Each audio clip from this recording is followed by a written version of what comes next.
మీరు చూస్తున్నారు YN news. మా ఛానల్ మీకు నచ్చితే లైక్ చేయండి, షేర్ చేయండి, సబ్స్క్రైబ్ అవ్వడం మాత్రం మర్చిపోవద్దు. టీడీపీలో సామాన్యులకు సైతం పదవుల్లో పొందవచ్చని రోడ్ల అభివృద్ధి కార్పొరేషన్ చైర్మన్ యలమంచిలి నియోజకవర్గ టీడీపీ ఇన్ఛార్జ్ ప్రగడ నాగేశ్వరరావు అన్నారు. రాష్ట్ర రహదారుల అభివృద్ధి కార్పొరేషన్ చైర్మన్గా అవకాశం కల్పించిన సీఎం చంద్రబాబు నాయుడిని బుధవారం విజయవాడలో కలిసి కృతజ్ఞతలు తెలిపారు.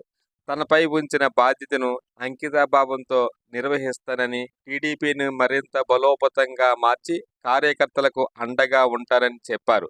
డిప్యూటీ సీఎం పవన్ కళ్యాణ్, మంత్రి లోకేష్కు ఆయన కృతజ్ఞతలు తెలిపారు. సీఎం దృష్టికి నియోజకవర్గ సమస్యలు. ముఖ్యమంత్రి నారా చంద్రబాబు నాయుడిని మాడుగుల ఎమ్మెల్యే బండార సత్యనారాయణమూర్తి మంగళగిరిలో మర్యాదపూర్వకంగా కలిశారు. నియోజకవర్గంలో ప్రధాన సమస్యల్ని ఆయన దృష్టికి తీసుకెళ్లారు. రాయవాడ జలాశయాన్ని అభివృద్ధి చేస్తే జిల్లాలో 15,344 ఎకరాల ఆయకట్టుతో పాటు అదనపు ఆయకట్టు 6,000 ఎకరాలకు సాగునీరు అందుతుందని, విశాఖ తాగునీటి సరఫరాకు ఢోకా ఉండదని వివరించారు. మెట్రో కారిడార్ను అనకాపల్లి వరకు పొడిగించాలి. విశాఖ మెట్రో కారిడార్ను అనకాపల్లి వరకు పొడిగించాలని ఎమ్మెల్యే కొణతల రామకృష్ణ కోరారు. బుధవారం అసెంబ్లీలో జరిగిన ప్రశ్నోత్తరాల సమయంలో మెట్రో కారిడార్పై మాట్లాడారు.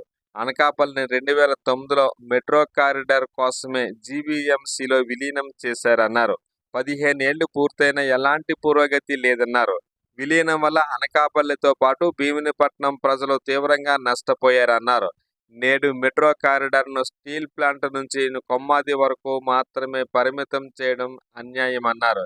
కనీసం లంకిలిపాలెం వరకు కొనసాగించిన అచ్యుతాపురం, పరవాడ ఫార్మాసిటీ సెజ్జలతో పాటు అనకాపల్లి ప్రజలకు వెలుసుబాటు కలుగుతుందన్నారు.